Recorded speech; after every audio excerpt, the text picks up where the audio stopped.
సిద్ధం చేశాడు. గాడిదను తీసుకొచ్చాడు, కొడుకుని తీసుకొచ్చాడు, కట్టెలు తీసుకొచ్చాడు, కత్తి తీసుకొచ్చాడు, దీపం తీసుకొచ్చాడు. Everything is prepared. అన్ని సిద్ధం చేయడానికి ముందు ఎవరిని సిద్ధం చేసుకోవాలి తెలుసు? అబ్రహాం తన మనస్సును సిద్ధం చేసుకోవాలి.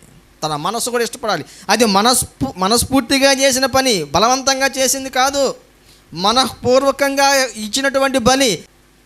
అబ్రహాముకు తెలియదు ఆ విధంగా బలి ఇచ్చినప్పుడు దేవుడు ఆపుతాడని తెలియదు.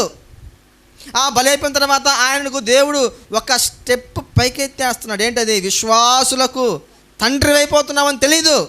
ఈ శ్రమ వెనుక, ఈ శోధన వెనుక, ఈ పరిశోధన వెనుక అబ్రహాముకు ఉన్నటువంటి బెనిఫిట్స్ ఏమి అబ్రహాముకు తెలీదు. ఎదురుగా కేవలము శోధనే ఉంచాడు, పరిశోధనే ఉంచాడు. ఆ పరిశోధనలో అబ్రహాము ఇష్టుడిగానే కనపడ్డాడు.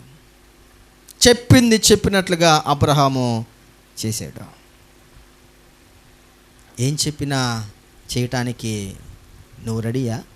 దేవుని పిల్లలు అనేవారు ఏది చెప్పినా చేయటానికి సిద్ధంగా ఉండడానికి తమ మనస్సులను సిద్ధం చేసుకోవాలి. రేపు ఒకవేళ దేవుడు మిమ్మల్ని ఏమీ తెలీదు, జీరో, అబ్రహామా చిత్తం రెడీ, నీ ఇష్టం, ఏం చెప్తావు చెప్పు. రాజులు బంటును పిలిచినప్పుడు పలికే మొదటి పదం చిత్తం మహాప్రభు. నీవు నీ పని చేయటానికే నేనున్నాను. క్రైస్తవుడు భూమి మీద ఉన్నది క్రీస్తు చెప్పిన పని చేయటానికే. అబ్రహాం అదే విషయం నేర్పిస్తున్నాడు. భవిష్యత్తులో ఏమి అవుతుందో తెలియకపోయినా దేవుడు చెప్పిన మాటను ఇష్టపడి, మాటకు లోబడి, తను దేవుని ఎంతగా ప్రేమిస్తున్నాడో తన క్రియల ద్వారా లోకానికి కనపరిచే విశ్వాసం అంటే ఏంటో, దేవుణ్ణి ప్రేమించటం అంటే ఏంటో నేర్పిస్తున్నాడు.